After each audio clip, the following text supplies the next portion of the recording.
आपका SSC GD का 29 अप्रैल के सभी शिफ्टों का एग्जाम हो गया है दोस्तों, जिसका जो है मैं आपको बिल्कुल 100% एक्यूरेट आंसर के साथ जो है इस वीडियो में बताऊंगा। तो देख लेते हैं कि किस प्रकार की जो है आज आपके 29 अप्रैल के सभी शिफ्टों के एग्जाम में जो है प्रश्न पूछे गए हैं। उससे पहले एक बात और दोस्तों, कि जिन्होंने भी अगर चैनल को सब्सक्राइब नहीं किया है तो एसएससी जीडी एग्जाम से रिलेटेड पर्पल की अपडेट के लिए जो है चैनल को सब्सक्राइब जरूर कर दीजिएगा और बगल में ही आपको एक बेल आइकन यानी घंटे का निशान भी दिख रहा होगा, तो आप उस भी जो है जरूर प्रेस कर दीजिएगा। तो चलिए वीडियो को स्टार्ट करते हैं। तो आपका पहला क्वेश्चन यहाँ पर आता है कि 1857 के विद्रोह के दौरान सर हेनरी लॉरेंस ने जो है कहाँ ब्रिटिश रेजिडेंसी की रक्षा की थी, आपसे पूछा गया था, जहाँ पे इस प्रकार के 4 विकल्प जो आपके दिए गए थे। तो ये मैं आपको बता दूं कि सर हेनरी लॉरेंस 1857 के विद्रोह के समय जो है ना, ये आपके अवध के जो है ये आपके मुख्य यानी चीफ कमिश्नर रहे थे, यानी मुख्य आयुक्त जो आपके रहे थे। और जब विद्रोह की लहर आपका लखनऊ पहुंची थी ना, तो उन्होंने शहर में स्थित ब्रिटिश रेसिडेंसी को किलेबंद जो आपका किया और वहां पर आपका शरण लिए हुए ब्रिटिश अधिकारियों, सैनिकों और नागरिकों की रक्षा भी जो है इन्हीं के द्वारा जो आपका किया गया था। यानी क्वेश्चन के अकॉर्डिंग अगर बात कर ले कि 1857 के विद्रोह के दौरान सर हेनरी लॉरेंस ने कहाँ ब्रिटिश रेसिडेंसी की जो ये आपका रक्षा किए थे, तो आपका लखनऊ के जो वो किए थे। तो ऑप्शन सी लखनऊ आपका करेक्ट आंसर होगा। देखिए मैं आपको बता दूं कि 1857 की क्रांति से आपके लगातार प्रश्न पूछे जा रहे हैं। जैसे कि आज का थर्ड शिफ्ट में ही आपसे पूछ दिया गया था कि 1857 के विद्रोह के दौरान लखनऊ में विद्रोह का जो नेतृत्व ये किसने किया था, तो आपका बेगम हजरत महल के द्वारा जो आपका किया गया था। इसके अलावा चिन्हट का युद्ध कब और किसके बीच हुआ था, ये भी एग्जाम में पूछा जाता है। तो देखिए 30 जून 1857 को जो है हेनरी लॉरेंस ब्रिटिश और विद्रोही सेना के मध्य जो है ना, ये आपका चिन्हट का युद्ध जो आपका लड़ा गया था। लखनऊ में 1857 के विद्रोह का अंततः किसने दबाया था, तो आपका कॉलिन कैंपबेल के द्वारा जो है ना ये आपका दबाया गया था। सर हेनरी लॉरेंस की मृत्यु ये आपका कहां पर हुआ था, तो आपका लखनऊ की रेसिडेंसी में जो है इनकी मृत्यु हुई थी। 1857 के समय भारत का गवर्नर जनरल पूछा जाता है, तो आपके कैनिंग जो है उस समय भारत के जो आपके गवर्नर जनरल रहे थे। तो ये सारे फैक्ट जो आपको ध्यान में रखना है। नेक्स्ट क्वेश्चन आपका बता रहा है कि सुमित्रानंद पंत को जो है उनकी किस काव्य कृति के लिए जो है वर्ष 1968 में जो है प्रतिष्ठित ज्ञानपीठ पुरस्कार जो आपका प्रदान किया गया था, जहाँ पे इस प्रकार के जो आपके 4 विकल्प जो आपके दिए गए थे। तो ये मैं आपको बता दूं कि सुमित्रानंद पंत को जो है ना उनके आपके चिदंबरा के लिए जो है आपके 1968 में प्रतिष्ठित ज्ञानपीठ पुरस्कार जो आपका प्रदान किया गया था। तो ऑप्शन बी चिदंबरा आपका करेक्ट आंसर होगा। अब देखिए यहाँ से एग्जाम में प्रश्न पूछ दिया गया, तो आगे के शिफ्ट में भी आपका प्रश्न पूछा जाएगा कि हिंदी भाषा के लिए प्रथम जो ज्ञानपीठ पुरस्कार है ये किसे दिया गया था, तो आपके सुमित्रानंद पंत को ही जो आपका दिया गया था, जो कि आपका वर्ष 1968 में आपका दिया गया था। किस कवि को जो है प्रकृति का सुकुमार कवि जो आपका कहा जाता है, तो ये सुमित्रानंद पंत को ही जो है ना ये प्रकृति का सुकुमार कवि जो आपका कहा जाता है। सुमित्रानंद पंत को उनकी किस रचना के लिए जो है इन्हें आपका साहित्य अकादमी पुरस्कार जो आपका दिया गया था, तो देखिए इन्हें आपका 1960 में जो है ना कला और बूढ़ा चांद इस कृति के लिए जो है इन्हें आपका साहित्य अकादमी पुरस्कार भी जो आपका दिया गया था। तो ये पॉइंट भी आप ध्यान में रखिएगा। सुमित्रानंद पंत का जन्म स्थान अगर एग्जाम में पूछा जाए तो इनका जो जन्म स्थान है आपका कौसानी उत्तराखंड में है। छायावाद के 4 स्तंभों में कौन कौन आपके शामिल है, तो ये छायावाद के जो 4 स्तंभ में आपके शामिल है ना, एक तो आपके जयशंकर प्रसाद शामिल है, सुमित्रानंद पंत शामिल है, सूर्यकांत त्रिपाठी निराला और महादेवी वर्मा। ये चारों जो है ना ये आपके छायावाद के 4 स्तंभों में जो आपके शामिल है। तो ये सारे फैक्ट जो आपको ध्यान में रखना है। नेक्स्ट आपका बताते हैं कि भारत में पहली बार आपका एमएसपी यानी मिनिमम सपोर्ट प्राइस यानी न्यूनतम समर्थन मूल्य जो है ना ये कब लागू या फिर घोषित किया गया था, आपसे पूछा गया था, जहाँ पे इस प्रकार के 4 विकल्प जो आपके दिए गए थे। तो ये मैं आपको बता दूं कि भारत में पहली बार आपका न्यूनतम समर्थन मूल्य जो है ना ये आपका वर्ष 1966-67 में जो है ये आपका लागू किया गया था। और ये जो आपका हरित क्रांति के दौरान जो है ना कृषि उत्पादकों की कीमतों में जो है आपका तेज गिरावट से बचाने और खाद्यान्न उत्पादन बढ़ाने के लिए जो है और विशेष रूप से जो है गेहूं के लिए जो आपका पहली बार जो आपका पेश किया गया था। तो ऑप्शन बी 1966-67 आपका करेक्ट आंसर होगा। अब देखिए एमएसपी से आपके प्रश्न पूछ दिए गए हैं, तो आगे के शिफ्ट में आपका क्या क्या प्रश्न यहाँ से बन सकता है कि भारत में एमएसपी यानी आपका जो न्यूनतम समर्थन मूल्य है ना इसकी सिफारिश कौन सी संस्था जो आपका करती है, तो ये इसकी जो सिफारिश है ना ये आपका एपीसी यानी एग्रीकल्चर प्राइस कमीशन यानी कृषि मूल्य आयोग आयोग द्वारा जो आपका द्वारा किया गया था, जिसकी स्थापना आपका 1965 में जो आपका हुआ था। लेकिन मैं आपको बता दूं कि बाद में 1985 में इसका नाम बदलकर जो है ना, ये आपका CACP यानी commission for agriculture cost and prices यानी आपका कृषि लागत और मूल्य आयोग जो है ये आपका कर दिया गया है। यानी वर्तमान में जो आपका MSP की सिफारिश कौन सी संस्था करती है, तो आपका CACP जो ये आपका करती है। तो ये पॉइंट भी आप ध्यान में रखिएगा। किस फसल के लिए सबसे पहले MSP जो आपका घोषित किया गया था, तो देखिए न्यूनतम समर्थन मूल्य जो है ना, ये गेहूं फसल के लिए जो है ये आपका सबसे पहले जो आपका घोषित किया गया था। और प्रथम जो आपका मूल्य रहा था, ये भी एग्जाम में पूछा जाता है। तो ये पहली बार गेहूं का जो आपका न्यूनतम समर्थन मूल्य है ना, यानी MSP जो है ये आपका 54 रुपये प्रति क्विंटल जो है आपका निर्धारित किया गया था। MSP पर अंतिम निर्णय कौन सी संस्था लेती है, तो देखिए MSP पर जो अंतिम निर्णय है ना, ये आपका CCEA यानी cabinet committee on economic affairs यानी आर्थिक मामले की कैबिनेट जो समिति होती है ना, इस पर जो आपका अंतिम निर्णय जो आपका लेता है।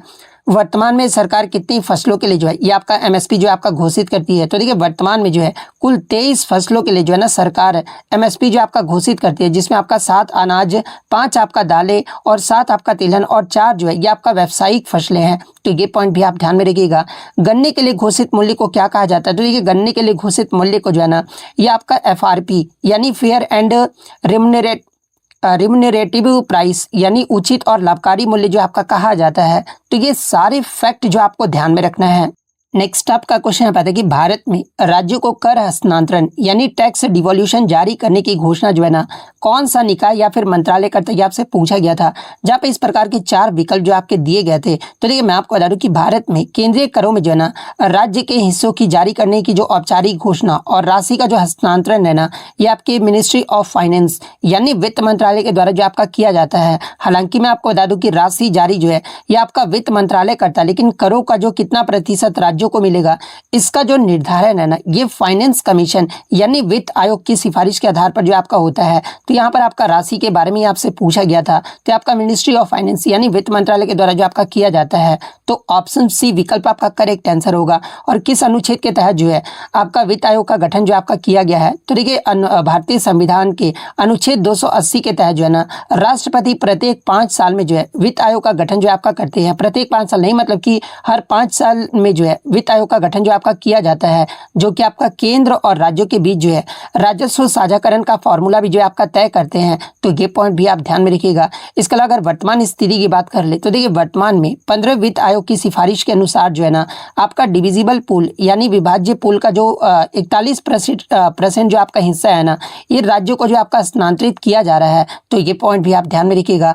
इससे संबंधित अगर अन्य प्रश्न जो कि एग्जाम में पूछे जाते हैं कि केंद्र और राज्यों के बीच करों के शुद्ध लाभ के वितरण की सिफारिश ये जो आपका कौन करता है, तो आपका फाइनेंस कमीशन यानी वित्त आयोग के द्वारा जो आपका किया जाता है। 15वें वित्त आयोग के अध्यक्ष के बारे में अगर आपसे पूछा जाए तो आपके NK सिंह हैं। नेक्स्ट अगर पूछा जाए कि 15वें वित्त आयोग ने राज्यों के लिए कितने प्रतिशत कर हस्तांतरण की जो ये आपका सिफारिश किए हैं, तो आपका 41% कर का जो है ना ये हस्तांतरण करने का जो वो सिफारिश किए हैं।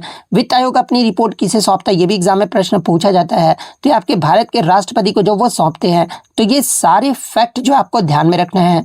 नेक्स्ट आपका मेरा देखिए निम्नलिखित में से कौन सी नदियां जो है विश्व के सबसे बड़े सुंदरबन डेल्टा का निर्माण करती है, आपसे पूछा गया था। जहाँ पे इस प्रकार के 4 विकल्प जो आपके दिए गए थे। तो देखिए मैं आपको बता दूं कि सुंदरबन डेल्टा का जो निर्माण है ना, ये मुख्य रूप से गंगा और ब्रह्मपुत्र नदियों द्वारा जो है बंगाल की खाड़ी में गिरने से पहले लाए गए जो आपका सेडिमेंट्स यानी अवसादों के जमाव से जो ये आपका होता है। और इसमें जो मेघना नदी होती है ना, ये भी आपका महत्वपूर्ण भूमिका जो आपका निभाती है। यानी जो आपका गंगा और ब्रह्मपुत्र नदियाँ, ये जो आपका नदियाँ है ना, ये आपके विश्व के सबसे बड़े सुंदरबन डेल्टा का जो आपका निर्माण करती है। तो ऑप्शन बी विकल्प आपका करेक्ट आंसर होगा। इसके अलावा अगर क्षेत्रफल और स्थिति की बात कर ले, तो ये लगभग जो है ना ये आपका 10,000 वर्ग किलोमीटर यानी या फिर कुछ स्रोतों के अनुसार जो है ये आपका मतलब कि 10,000 वर्ग किलोमीटर तक आपका फैला हुआ है, जिसका लगभग 60% जो आपका हिस्सा है ना ये बांग्लादेश में है। और 40% हिस्सा की बात कर ले तो ये आपका पश्चिम बंगाल में स्थित है। तो ये फैक्ट भी आपको ध्यान में रखना है। इससे संबंधित और क्या क्या एग्जाम में प्रश्न पूछे जाते हैं, जैसे कि सुंदरबन डेल्टा किस प्रकार के वनों के लिए आपका प्रसिद्ध है, तो आपका मैंग्रोव फॉरेस्ट यानी मैंग्रोव वन या फिर सदाबहार वन के लिए जो आपका प्रसिद्ध है। गंगा नदी को बांग्लादेश में किस नाम से जाना जाता है, तो गंगा नदी को बांग्लादेश में जो है आपका पद्मा के नाम से जाना जाता है। ब्रह्मपुत्र नदी को बांग्लादेश में जो है ये आपका जमुना के नाम से जाना जाता है। सुंदरबन डेल्टा का आकार एग्जाम में पूछा जाता है। देखिए इसका जो आपका शेप है ना, ये आपका मतलब कि एर्क्वेट और या फिर ट्रायंगुलर है, यानी चापाकार या फिर त्रिकोणीय जो है, ये आपका सुंदरबन डेल्टा का जो है आपका आकार है। सुंदरबन डेल्टा का जो है प्रमुख वनस्पति प्रजाति कौन सी है, तो ये आपका सुंदरी ट्रीज यानी सुंदरी वृक्ष है। तो ये सारे फैक्ट जो आपको ध्यान में रखना है।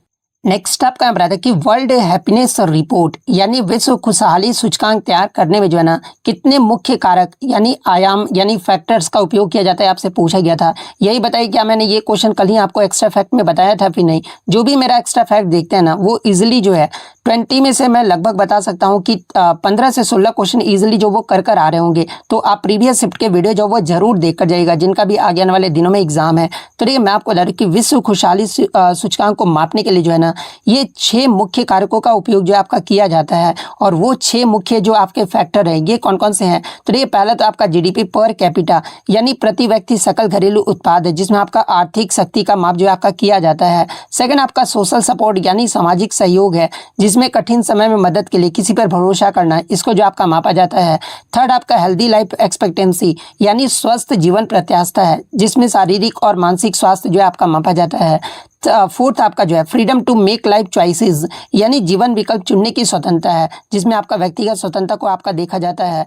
फिफ्थ आपका जो है ये आपका जेनरसिटी यानी उदारता है, जिसमें दान या परोपकार की भावना ये जो आपका देखा जाता है। और छठा जो आपका मुख्य फैक्टर ये आपका कौन सा है, तो आपका परसेप्शंस ऑफ करप्शन यानी भ्रष्टाचार का बोध है, और इसमें आपका सरकार और व्यापार में ईमानदारी जो है ये आपके देखी जाती है। तो ये आपके 6 मुख्य जो आपके फैक्टर्स है ना ये विश्व खुशहाली सूचकांक का उपयोग जो आपका किया जाता है इसमें। तो ऑप्शन सी 6 आपका करेक्ट आंसर होगा।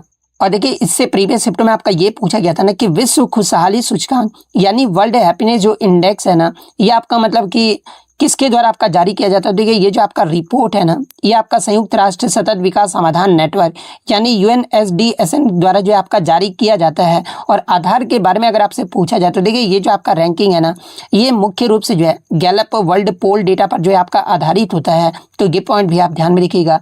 इसके अलावा विश्व खुशहाली सूचकांक की शुरुआत किस वर्ष हुआ था, अगर ये पूछा जाए तो इसकी जो शुरुआत है आपका 2012 में जो आपका किया गया था। और आप कमेंट करके जवाब दीजिएगा कि विश्व खुशहाली सूचकांक 2026 में जो है ना भारत की रैंक क्या रही है, ये जो आप कमेंट करके जरूर बताइएगा, क्योंकि मैंने कल आपको बताया था। ये जो आप कमेंट करके जरूर बताइएगा।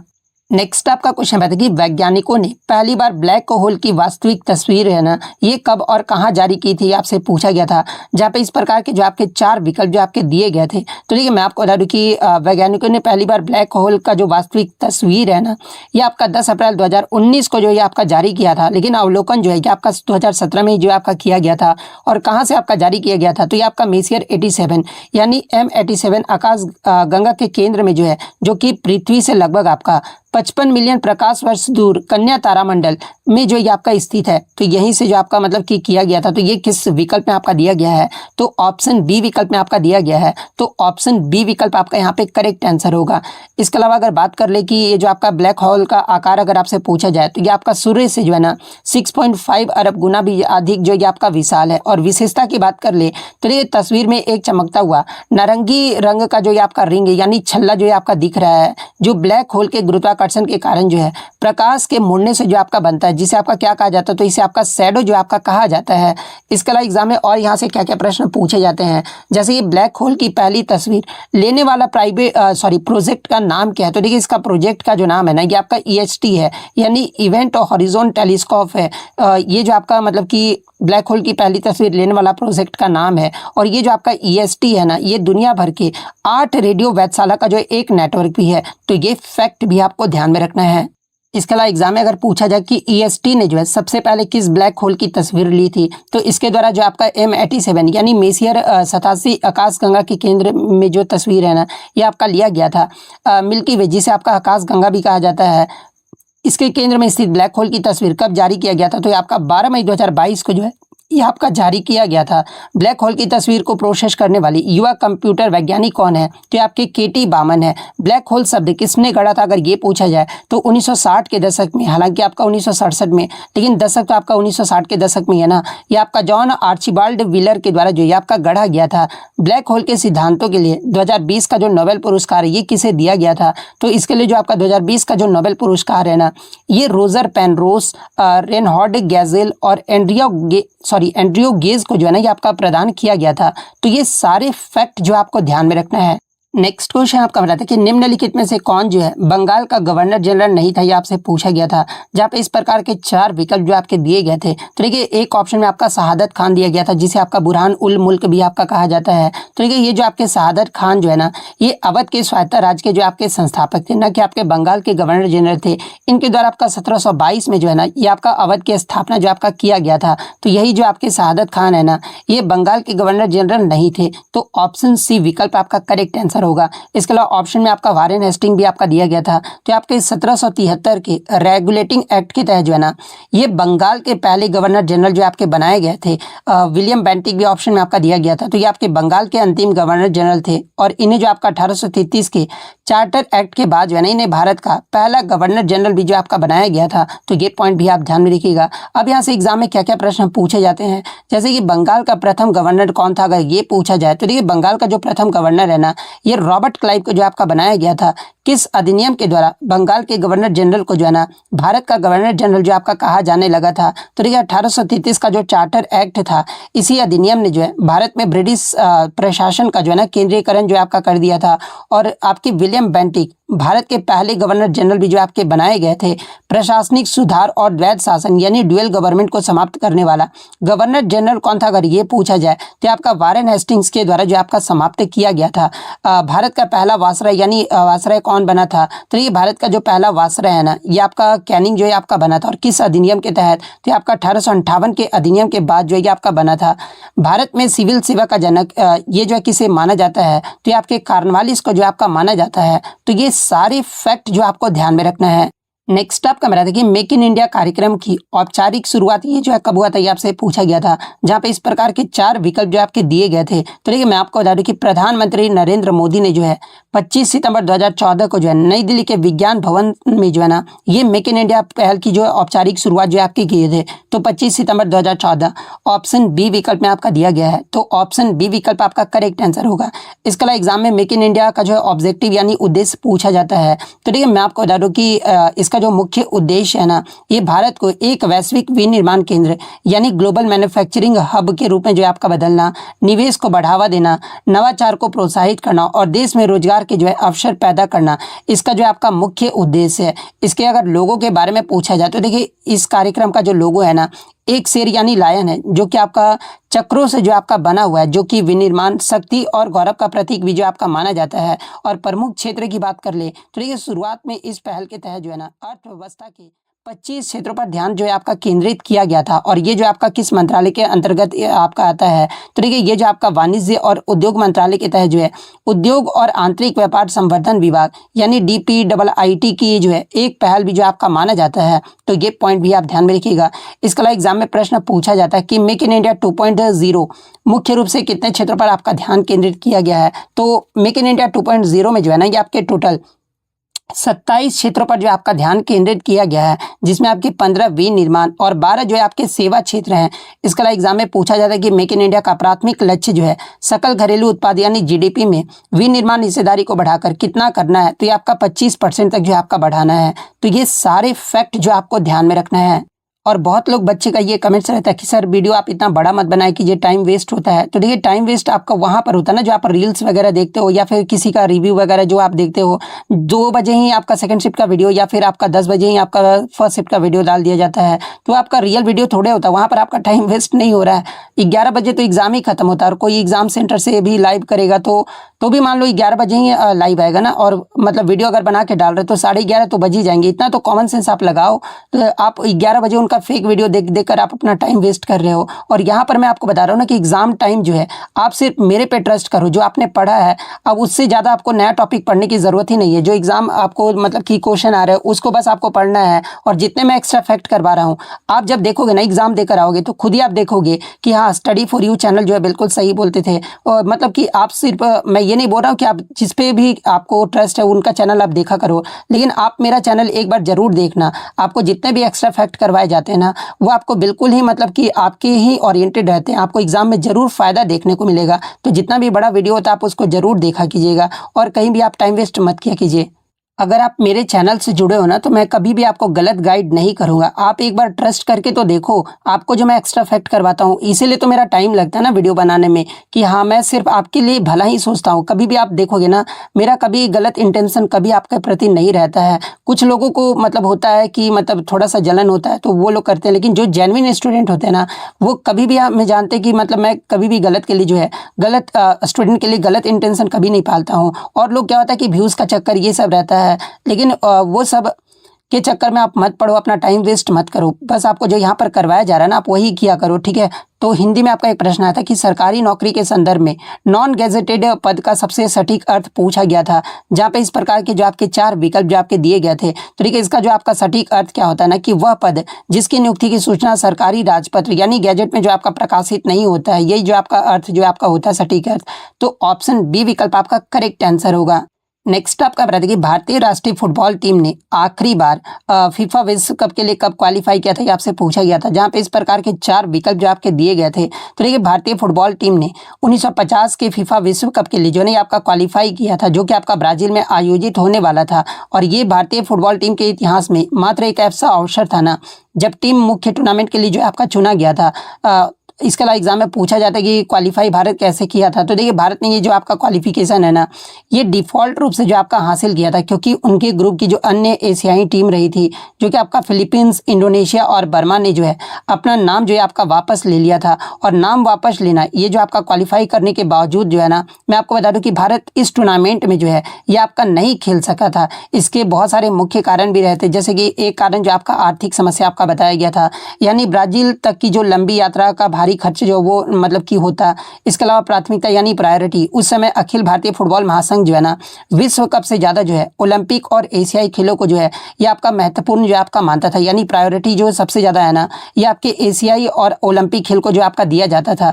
इसके अलावा जूतों का मुद्दा भी जो आपका बताया जाता था, जो मतलब कि एक प्रचलित कहानी है ना कि फीफा ने भारतीयों को जो आपका नंगे पैर खेलने की अनुमति नहीं दी थी। हालांकि आधुनिक इतिहासकार इसे मुख्य कारण जो आपका नहीं मानते हैं, क्योंकि फीफा ने यात्रा खर्च प्रस्ताव भी जो है आपका मतलब कि वो दिया था। तो यही सारे जो है ना आपके मुख्य कारण जो आपके रहे थे। इसके अलावा एग्जाम में प्रश्न पूछा जाता है कि भारतीय फुटबॉल का गोल्डन ईरा यानी स्वर्ण युग जो यह किसे कहा जाता है। तो देखिए, 1951 से 1964 के बीच जो है ना, जब भारतीय टीम ने जो है एशियाई खेलों में 2 बार यानी 1951 और 1962 में आपका स्वर्ण पदक जीता था, तभी आपका भारतीय फुटबॉल का जो है आपका स्वर्ण युग जो है आपका माना जाता है। किस भारतीय कोच के नेतृत्व में भारत ने 1950 और 60 के दशक में बड़ी सफलताएं जो आपका हासिल की थी? तो आपका सैयद अब्दुल रहीम जो इस समय आपके जो वो कोच रहे थे। नेक्स्ट अगर एग्जाम में पूछा जाए कि भारत ने किस वर्ष फीफा अंडर 17 विश्व कप की मेजबानी किया था, तो ये आपका वर्ष 2017 में जो आपका मेजबानी किया गया था। भारतीय फुटबॉल टीम का अगर आपसे आधिकारिक उपनाम यानी निकनेम पूछा जाए कि क्या है, तो ये आपका ब्लू टाइगर्स है। अखिल भारतीय फुटबॉल महासंघ की स्थापना कब हुआ था? तो ये आपका वर्ष 1937 में हुआ था। तो ये फैक्ट भी आपको ध्यान में रखना है। यानी अगर ऑप्शन के अकॉर्डिंग बात कर ले कि कौन सा ऑप्शन आपका यहाँ पर सही होगा, यानी भारतीय राष्ट्रीय फुटबॉल टीम ने आखिरी बार विश्व कप के लिए कब क्वालिफाई किया था, तो ये आपका 1950 में जो आपका क्वालिफाई किया था। तो ऑप्शन बी विकल्प आपका करेक्ट आंसर होगा। नेक्स्ट आपका मेरा था कि हिमालय पर्वत श्रृंखला की जो आपका विड्थ यानी चौड़ाई किस क्षेत्र में सबसे अधिक है, ये आपसे पूछा गया था, जहाँ पे इस प्रकार के जो आपके 4 विकल्प जो आपके दिए गए थे। तो देखिए, मैं आपको बता दूं कि हिमालय की चौड़ाई पश्चिम से पूर्व की ओर जाने पर जो है ना, ये आपका घटते जाता है। जैसे कि आपका पश्चिम में जब आप जाओगे यानी कि कश्मीर या फिर लद्दाख में, तो इसकी चौड़ाई जो है आपका सबसे अधिक लगभग आपका 400 से 500 किलोमीटर जो आपका देखने को मिलता है। और जैसे जैसे आप अगर पूर्व की ओर बढ़ोगे ना, यानी ईस्ट की ओर बढ़ते हो, तो हिमालय जो है आपका संकरा होते जाता है। और अरुणाचल प्रदेश में इसकी चौड़ाई घटकर मात्र जो है ना, ये आपका 150 किलोमीटर जो आपका रह जाता है। तो इसमें जो आपका मतलब कि किस क्षेत्र में सबसे अधिक रहता है, तो ऑप्शन में शायद आपका पश्चिमी क्षेत्र या फिर कश्मीर या लद्दाख जो आपका दिया गया होगा। तो ऑप्शन बी विकल्प आपका करेक्ट आंसर होगा। इसके अलावा एग्जाम में और किस प्रकार से प्रश्न पूछे जाते हैं, जैसे कि हिमालय किस प्रकार का आपका पर्वत है, तो ये जो आपका एक यंग फोल्ड माउंटेन यानी युवा वलित पर्वत है। हिमालय की सबसे उत्तरी श्रेणी को क्या कहा जाता है, अगर ये पूछा जाए, तो देखिए हिमालय के सबसे उत्तरी श्रेणी को जो है ना, ये आपका हिमाद्री या फिर महान हिमालय जो आपका कहा जाता है, पश्चिमी और पूर्वी हिमालय की चौड़ाई मुख्य अंतर क्या होता है? तो देखिए पश्चिम में चौड़ाई अधिक आपका 400 किलोमीटर होता है और जबकि पूर्व में कम आपका जो है 150 किलोमीटर होता है। हिमालय की उत्पत्ति किस प्राचीन सागर के मलबे से हुआ है? तो आपका टेथिस सागर से हुआ है। विश्व के सबसे ऊंची चोटी माउंट एवरेस्ट हिमालय के किस भाग में आपका स्थित है? तो आपका नेपाल हिमालय यानी महान हिमालय के भाग में जो है ना ये आपका स्थित है। तो ये सारे फैक्ट जो आपको ध्यान में रखना है। नेक्स्ट आपका क्वेश्चन बताइए भारत की पहली स्वदेशी माइक्रो मिसाइल प्रणाली का नाम क्या है जिसे ड्रोन झुंड का मुकाबला करने के लिए जो आपका विकसित किया गया है? जहाँ पे इस प्रकार के जो आपके 4 विकल्प जो आपके दिए गए थे। तो ये भारत की पहली स्वदेशी माइक्रो मिसाइल प्रणाली का जो नाम है ना ये आपका भार्गवास्त्र है। तो ऑप्शन बी भार्गवास्त्र आपका करेक्ट आंसर होगा। इसके अलावा भार्गवास्त्र को जो है किसके द्वारा आपका विकास के यानी डेवलपमेंट किया गया, विकसित किया गया, ये भी एग्जाम में पूछा जाता है। तो ये भार्गवास्त्र को जो है ना ये आपका सोलर ग्रुप की सहायक कंपनी इकोनॉमिक एक्सप्लोसिव लिमिटेड यानी EEL और आपका जो है SDAL यानी solar defence and aerospace limited द्वारा जो है ना इसे आपका स्वदेशी रूप से जो आपका विकसित किया गया है। और ये किस कार्य प्रणाली पर आपका वर्क करता है? तो ये आपका एक मल्टी लेयर यानी बहुस्तरीय काउंटर ड्रोन सिस्टम है। इसमें आपके 2 चरण है। पहला जो आपका चरण है ना ये आपके अनगाइडेड माइक्रो रॉकेट जो कि आपका 2.5 किलोमीटर तक के दायरे में ड्रोन झुंड को जो है आपका नष्ट कर सकता है। दूसरा जो आपका चरण है ना ये आपके गाइडेड माइक्रो मिसाइल जो कि आपका जटिल और गतिशील लक्ष्यों पर भी जो है ये आपका सटीक प्रहार भी जो आपका करती है। और साथ में अगर भार्गवास्त्र की कैपेसिटी यानी क्षमता की बात कर ले तो देखिए ये जो आपका प्रणाली मात्र 10 सेकंड में जो है ना 64 माइक्रो मिसाइल दागने में भी जो आपका सक्षम है और 6 किलोमीटर दूर से छोटे ड्रोन का भी जो है आपका पता लगा सकता है। तो ये पॉइंट भी आप ध्यान में रखिएगा। इसके अगर टेस्टिंग यानी परीक्षण की बात कर ले तो देखिए इसका जो सफल परीक्षण है ना ये जनवरी 2025 और मई 2025 में जो है ओडिशा के गोपालपुर स्थित सीवर्ड फायरिंग रेंज में जो आपका किया गया था। तो ये पॉइंट भी आप ध्यान में रखिएगा। इसके अगर विशेषता की बात कर ले तो देखिए ये जो आपका दुनिया का पहला गाइडेड माइक्रो मिसाइल आधारित एंटी ड्रोन सिस्टम जो आपका माना जा रहा है जो इतनी बड़ी संख्या में जो है ना एक साथ मिसाइल जो है आपका दाग सकता है। इसके अलावा ऑप्शन में आपका इंद्रजाल भी आपका दिया गया था। तो देखिए इंद्रजाल जो है आपका क्या है? तो ये आपका भारत का पहला स्वदेशी AI संचालित स्वायत्त एंटी ड्रोन ड्रोन है। तो ये पॉइंट भी आप ध्यान में रखिएगा। भार्गवास्त्र का नाम किस पौराणिक अस्त्र के नाम पर आपका रखा गया है? तो आपके भगवान परशुराम और कर्ण के अस्त्र भार्गवास्त्र के नाम पर जो है ना आपका रखा गया है। तो ये सारे फैक्ट जो आपको ध्यान में रखना है। नेक्स्ट आपका क्वेश्चन बताइए कि भारतीय संविधान के किस अनुच्छेद के तहत जो है ना राष्ट्रपति आपके फाइनेंशियल इमरजेंसी यानी वित्तीय आपातकाल घोषित कर सकती है? ये आपसे पूछा गया था। जहाँ पे इस प्रकार के जो आपके 4 विकल्प जो आपके दिए गए थे। तो देखिए अनुच्छेद 360 के तहत जो है ना राष्ट्रपति वित्तीय आपातकाल जो है आपका घोषित कर सकते हैं। तो ऑप्शन सी अनुच्छेद 360 आपका करेक्ट आंसर होगा। इसका अगर आधार की बात कर ले तो देखिए यदि राष्ट्रपति को लगता है ना कि देश में ऐसी स्थिति अगर उत्पन्न हो गया है जिससे भारत या उसके किसी हिस्से की जो है फाइनेंशियल स्टेबिलिटी यानी वित्तीय स्थिरता या फिर क्रेडिट खतरे में है ना तो ये आपका वित्तीय आपातकाल जो है आपका घोषणा मतलब वित्तीय आपातकाल की घोषणा जो आपके कर सकते हैं। और इसमें संसदीय स्वीकृति क्या होती है? तो देखिए इसकी घोषणा को जारी होने के 2 महीने के भीतर संसद के दोनों सदन यानी लोकसभा और राज्यसभा द्वारा जो है ना अनुमोदित किया जाना जो है आपका अनिवार्य है। और इसका इम्पैक्ट यानी प्रभाव क्या रहता है? तो देखिए इसके लागू होने पर राष्ट्रपति जो है ना राज्यों के धन विधेयक को विचार के लिए भी जो आपका आरक्षित कर सकते हैं। और संघ या राज्यों के कर्मचारी यानी सुप्रीम कोर्ट और हाई कोर्ट के जजों सहित के जो है ना वेतन और भत्तों में भी जो आपका कटौती का निर्देश भी जो आपका दे सकते हैं। और वर्तमान स्थिति की बात कर ले तो ये भारत में अब तक एक बार भी जो है ना आपका वित्तीय आपातकाल जो है आपका नहीं लगाया गया है। तो ये पॉइंट भी आप ध्यान में रखिएगा। इसके अलावा एग्जाम में और यहाँ से क्या क्या प्रश्न पूछे जाते हैं जैसे कि नेशनल इमरजेंसी यानी राष्ट्रीय आपातकाल किस अनुच्छेद के तहत जो आपका लगाया जाता है? तो आपका अनुच्छेद 352 के तहत जो आपका लगाया जाता है। राज्यों में राष्ट्रपति शासन यानी प्रेसिडेंट रूल किस अनुच्छेद के तहत आपका लगाया जाता है? तो आपको अनुच्छेद 356 के तहत जो आपका लगाया जाता है।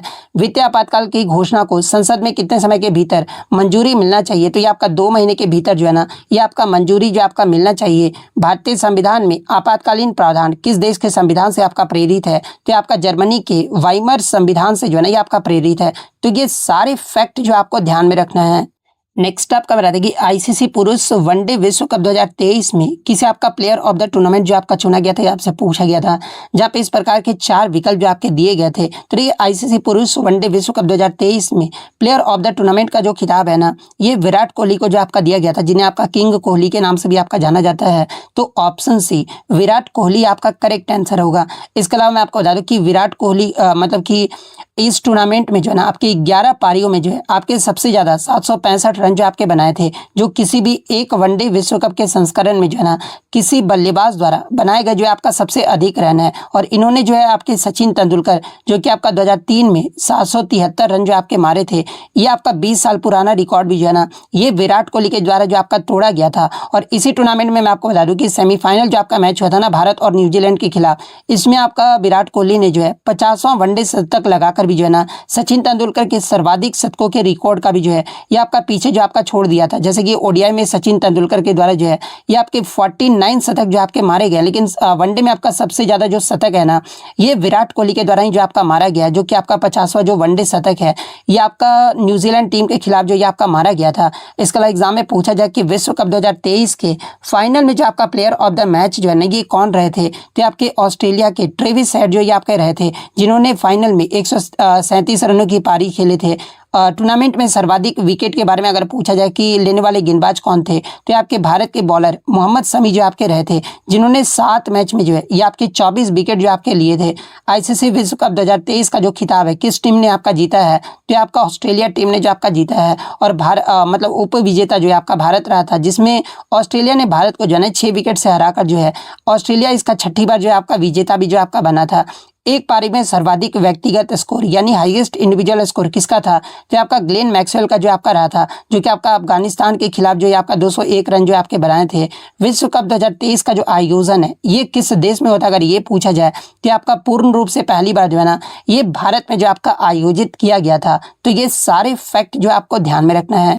नेक्स्ट आपका बताते हैं कि केंद्र सरकार द्वारा संचालित स्कूलें जैसे कि केबी और जेएनबी के लिए जो है कक्षा 5 और 8 में नो डिटेंशन पॉलिसी को समाप्त करने वाले नए नियम जो ये कब अधिसूचित किए गए थे, ये आपसे पूछा गया था, जहाँ पे इस प्रकार के जो आपके 4 विकल्प जो आपके दिए गए थे। तो देखिए मैं आपको बता दूं कि केंद्र सरकार ने दिसंबर 2024 में जो है ना निःशुल्क और अनिवार्य बाल शिक्षा का अधिकार संशोधन नियम 2024 में जो आपका अधिसूचित किया था। तो ऑप्शन बी दिसंबर 2024 आपका ऑप्शन ए में आपका दिया गया है। तो ऑप्शन ए आपका करेक्ट आंसर होगा। इसके इम्पैक्ट यानी प्रभाव की बात कर ले तो ये जो आपका नया नियम है ना ये केंद्र सरकार द्वारा संचालित 3000 से अधिक स्कूल जैसे कि केंद्रीय विद्यालय हो गया, जवाहर नवोदय विद्यालय हो गया, इन सारे स्कूलों पर जो आपका लागू होता है। और के अगर प्रोविजंस यानी नियमों के प्रावधान की बात कर ले तो देखिए यदि कोई छात्र कक्षा 5 या फिर कक्षा 8 की वार्षिक परीक्षा में आपका फेल हो जाता है ना, तो उसे आपका 2 महीने के भीतर जो है ये आपका री एग्जाम यानी पुनः परीक्षा का अवसर भी जो आपका दिया जाएगा। और यदि वो आपका पुनः परीक्षा में भी जो है अनुत्तीर्ण जो ये आपका रहता है यानी फेल रहता है, तो उसी कक्षा में जो है ये आपका डिटेन यानी रोका जो वो जा सकता है। और इसका पास्ट बैकग्राउंड यानी पिछला इतिहास की बात कर ले तो देखिए मूल रूप से ये आपका 2019 में अधिनियम में संशोधन कर जो है ना राज्यों को ये आपका शक्ति दिया गया था। लेकिन केंद्रीय स्कूलों के लिए जो है ये आपका विस्तृत नियम जो है ना दिसंबर 2024 में जो है ये आपके जारी किए गए हैं। और इस एग्जाम में क्या क्या प्रश्न पूछा जा सकता है, तो ये 2024 के नए नियम के अनुसार ये बदलाव किस शैक्षणिक सत्र से जो आपका प्रभावी होगा। तो ये जो आपका शैक्षणिक सत्र है ना ये आपका 2025-26 से जो आपका प्रभावी होगा। नो डिटेंशन पॉलिसी मूल रूप से किस अधिनियम के तहत आपका पेश किया गया था, तो ये आपका आरटी यानी आपका जो है राइट टू एजुकेशन शिक्षा का अधिकार अधिनियम 2009 के तहत जो है ये आपका पेश किया गया था। क्या किसी बच्चे को प्रारंभिक शिक्षा यानी कक्षा 8 पूरी होने से पहले जो है स्कूल से निकाला जा सकता है, तो ऐसा बिल्कुल भी नहीं है। डिटेंशन के बावजूद किसी भी बच्चे को जो है ना स्कूल से आपका एक्सपेल्ड यानी निष्कासित जो ये आपका नहीं किया जा सकता है। भारत के कितने राज्यों ने अब तक जो है नो डिटेंशन पॉलिसी को आपका हटा दिया है, तो कम से कम 18 राज्यों और केंद्र शासित प्रदेश ने जो है नो डिटेंशन पॉलिसी को जो आपका हटा दिया है। तो ये सारे फैक्ट जो आपको ध्यान में रखना है। नेक्स्ट आपका क्वेश्चन है कि भारत में आपका WPI यानी होलसेल प्राइस इंडेक्स थोक मूल्य सूचकांक कौन जारी करता है, ये आपसे पूछा गया था। तो आपका ऑफिस ऑफ इकोनॉमिक एडवाइजर यानी आर्थिक सलाहकार कार्यालय के द्वारा जो है ना ये आपका जारी किया जाता है। तो ऑप्शन सी विकल्प आपका करेक्ट आंसर होगा। नेक्स्ट आपका यहाँ पर आता है कि वर्दी पहनकर ड्यूटी करने वाले सरकारी अधिकारियों को जो है ना किस श्रेणी में आपका रखा जाता है, ये आपसे पूछा गया था। तो इन्हें जो आपका वर्दीधारी कर्मचारी के रूप में जो आपका श्रेणी में जो आपका रखा जाता है, तो ऑप्शन बी विकल्प आपका करेक्ट आंसर होगा। नेक्स्ट आपका बताया कि पुलिस थाने का सर्वोच्च प्रभारी अधिकारी कौन होता है, ये आपसे पूछा गया था। तो इसे जो आपका स्टेशन हाउस ऑफिसर यानी थाना प्रभारी जो आपका कहा जाता है, तो ऑप्शन बी विकल्प आपका करेक्ट आंसर होगा। नेक्स्ट आपका तुलसीदास का जो है सही वर्तनी आपका पूछा गया था। तो ये तुलसीदास आपका किस प्रकार से लिखा जाता है, तो ये आपका तुलसीदास जो है ना, ये इस प्रकार से जो आपका लिखा जाता है। तो ये आपका ऑप्शन ए विकल्प में आपका दिया गया है, तो ऑप्शन ए आपका करेक्ट आंसर होगा। नेक्स्ट आपका निम्नलिखित में से शुद्ध वर्तनी वाले शब्द का आपका चयन करना था। कर्मनासा का जो है शुद्ध वर्तनी आपसे पूछा गया था। तो देखिए कर्मनासा आपका किस प्रकार से, तो इस प्रकार से आपका लिखा जाता है। तो ये किस विकल्प में, तो ऑप्शन सी में आपका दिया गया है, तो ऑप्शन सी आपका करेक्ट आंसर होगा। नेक्स्ट आपका जो है ईसाई का जो है मतलब कि शुद्ध शब्द वर्तनी वाला शब्द आपसे पूछा गया था। तो ईसाई आपका किस प्रकार से लिखा जाता है, तो आपका इस प्रकार से जो आपका लिखा जाता है। तो ये किस विकल्प में, तो ऑप्शन सी में आपका दिया गया है, तो ऑप्शन सी आपका करेक्ट आंसर होगा। एक क्वेश्चन आपका रीजनिंग में जो है क्लॉक से आपका पूछा गया था कि समय मतलब कि 2:50 और 7:20 पर घंटे और मिनट की सुइयों के बीच बनने वाले कोण यानी एंगल्स के बीच कितना अंतर होगा, ये आपसे पूछा गया था। जहाँ पे इस प्रकार के जो आपके 4 विकल्प जो आपके दिए गए थे, तो ये जब भी सुइयों के बीच का कोण आपका निकाला जाता है यानी थीटा को आपका निकाला जाएगा, तो आपका ये जो सूत्र होता है ये आपका 30h माइनस 11/2 एम जो h जो होता है ये आपका मतलब क्या होता है, घंटा होता है, और m जो होता है ये आपका मिनट होता है। तो सबसे पहले हम लोग 2:50 पर कोण जो वो निकाल लेंगे। तो h हमारा कितना दिया गया, तो ये आपका 2 यानी आवर आपका 2 दिया गया, और मिनट आपका 50 जो आपका दिया गया है। तो इस सूत्र पे वैल्यू जो हम लोग पुट करेंगे, तो हमारा θ1 जो निकल कर आएगा, ये कितना निकल कर आएगा, तो ये आपका 215 डिग्री जो आपका निकल कर आएगा। क्योंकि आपका आंतरिक कोण जो है ना, ये क्या होता है कि आपका 180 डिग्री से जो आपका कम लिया जाता है, तो इसको हम लोग जो वो घटा देंगे, तो 360 डिग्री माइनस 215 करोगे, तो ये आपका 145 डिग्री जो आपका निकल कर आ जाएगा। अब हम लोग चरण 2 में आपका क्या करेंगे कि 7:20 पर हम लोग जो एंगल है ना वो निकाल लेंगे।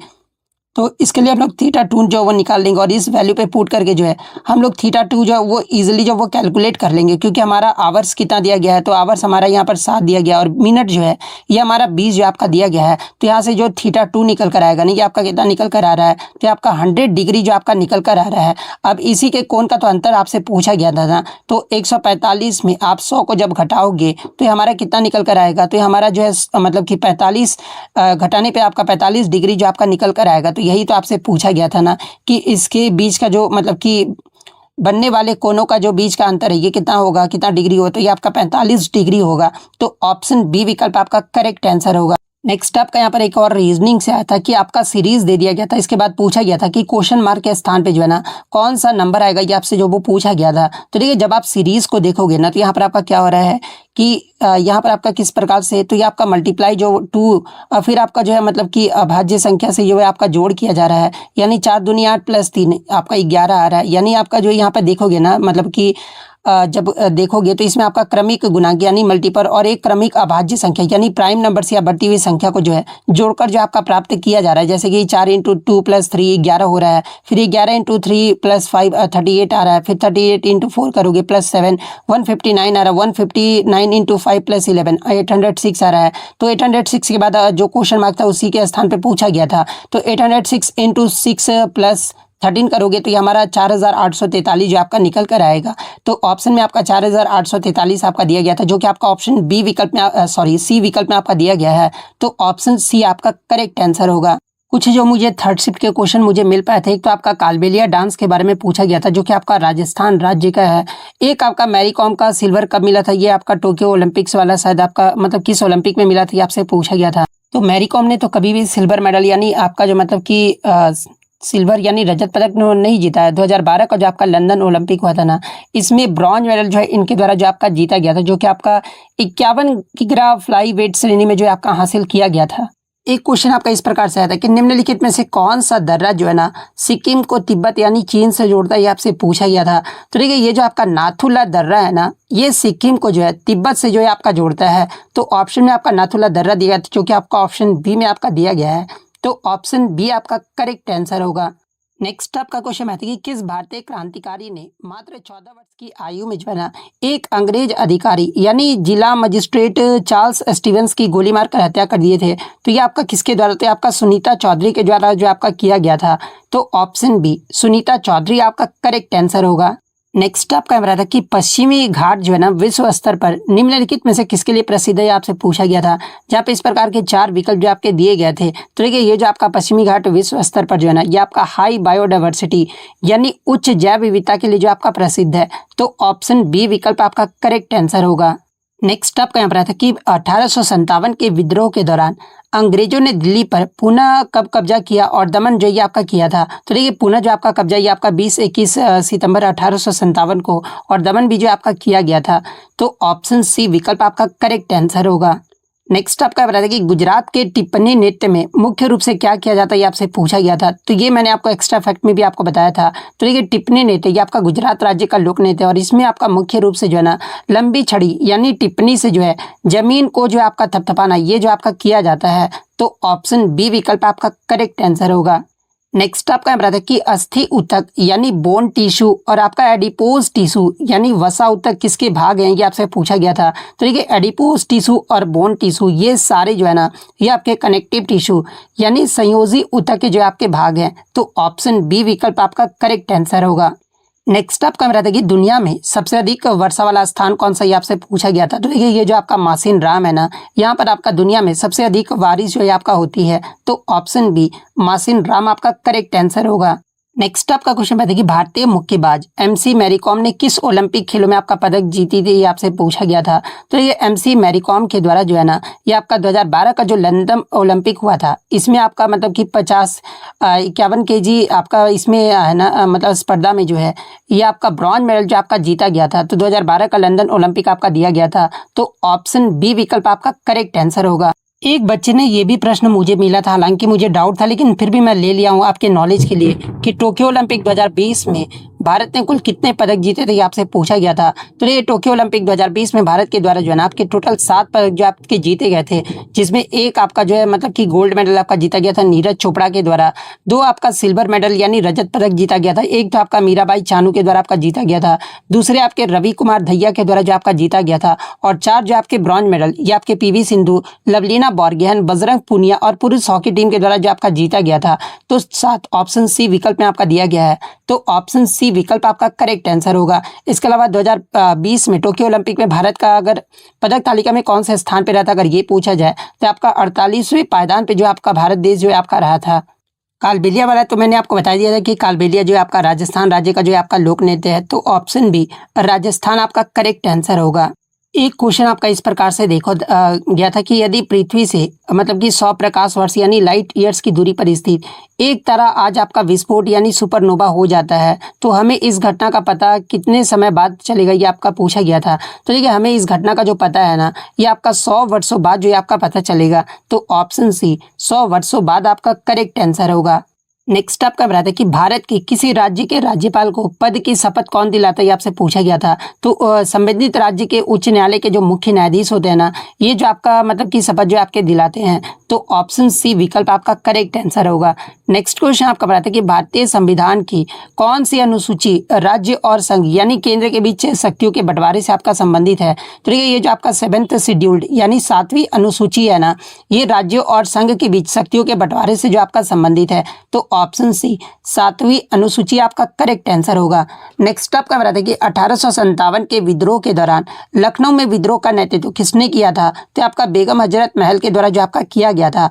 तो ऑप्शन डी विकल्प आपका करेक्ट आंसर होगा। नेक्स्ट आपका मेरा था कि what is the primary function of chloroplast in plant cells यानी पौधा मतलब कि पौधे की कोशिकाओं में हरित लवक यानी क्लोरोप्लास्ट का जो मुख्य कार्य ये क्या होता है। तो देखिए क्लोरोप्लास्ट का जो मुख्य कार्य है ना ये प्रकाश संश्लेषण के दौरान भोजन निर्माण इसका जो आपका मुख्य कार्य होता है। तो ऑप्शन बी प्रकाश संश्लेषण आपका करेक्ट आंसर होगा। नेक्स्ट आपका बताते कि प्रधानमंत्री आवास योजना ग्रामीण ने वित्त वर्ष 2024-25 से 2028-29 के बीच कितने अतिरिक्त घर बनाने का लक्ष्य रखा, ये आपसे पूछा गया था। तो इन टाइम ड्यूरेशन के अकॉर्डिंग प्रधानमंत्री आवास योजना ग्रामीण ने जो है ना आपके 2 करोड़ जो आपके मतलब कि घर बनाने का लक्ष्य जो आपका रखा गया है। तो ऑप्शन बी 2 करोड़ आपका करेक्ट आंसर होगा।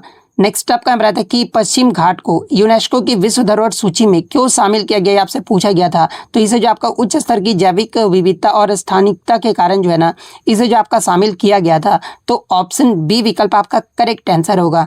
नेक्स्ट आपका यहाँ पर आता है कि मूलतः शब्द का शुद्ध रूप आपसे पूछा गया था। तो देखिए मूलतः ऑप्शन बी और सी में जिस प्रकार से आपका लिखा गया है, तो यही आपका जो वो शुद्ध रूप होता है। तो बी और सी दोनों आपका जो वो करेक्ट आंसर होगा।